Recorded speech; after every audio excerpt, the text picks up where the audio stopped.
Rasulullah SAW dibagi menjadi dua bagian, dakwah secara sembunyi-sembunyi dan dakwah secara terang-terangan. Dakwah secara sembunyi-sembunyi dilakukan selama 3 tahun. Pada saat itu Rasulullah SAW berdakwah dengan keluarga terdekatnya dan juga sahabat terdekatnya. Dari kalangan wanita, yang pertama kali masuk Islam adalah Khadijah binti Khuwailid radhiyallahu anha. Dari kalangan anak laki-laki adalah Ali bin Abi Thalib radhiyallahu anhu. Kemudian ada anak angkatnya Zaid bin Harithah radhiyallahu anhu, pengasuhnya Ummu Aiman, dan juga sahabat yang sangat-sangat dicintainya yaitu Abu Bakar As-Siddiq radhiyallahu anhu. Mereka semua belajar Islam melalui Rasulullah SAW di rumah salah seorang sahabat Nabi yaitu Arqam bin Abil Arqam yang rumahnya berdekatan dengan Bukit Sofa. Disinilah Rasulullah dengan sangat tenang menyampaikan ajaran agama Islam sehingga mereka saling tolong menolong untuk menyebarkannya kepada sahabat-sahabat lainnya.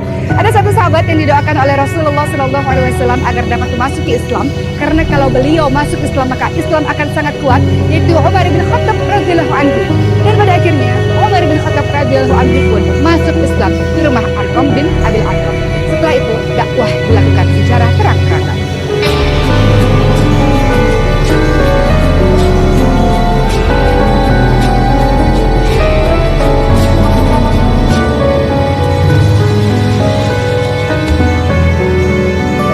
Secara terang-terangan yang dilakukan oleh Rasulullah SAW bermula di Bukit Sofa yang saat ini terletak di dalam Masjidil Haram. Di Bukit Sofa itulah Rasulullah SAW memanggil penduduk Mekah.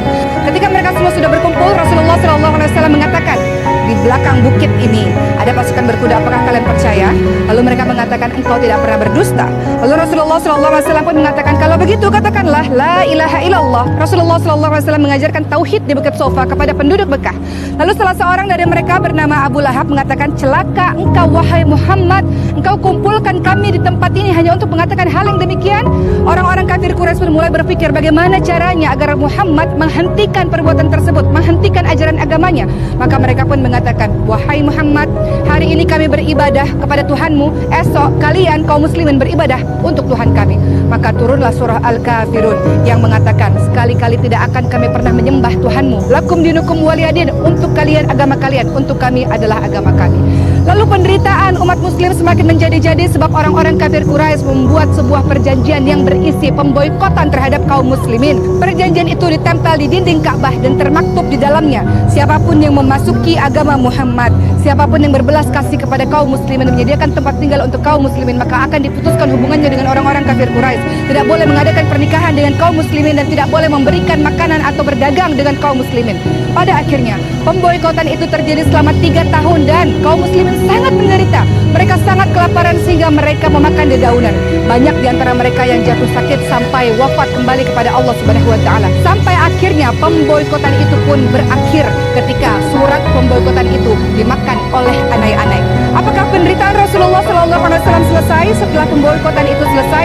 Tidak. Rasulullah SAW terus-menerus menderita karena setelah kejadian pemboikotan ini, 2 orang yang paling dicintai dalam hidupnya wafat dan kembali kepada Allah Subhanahu wa taala.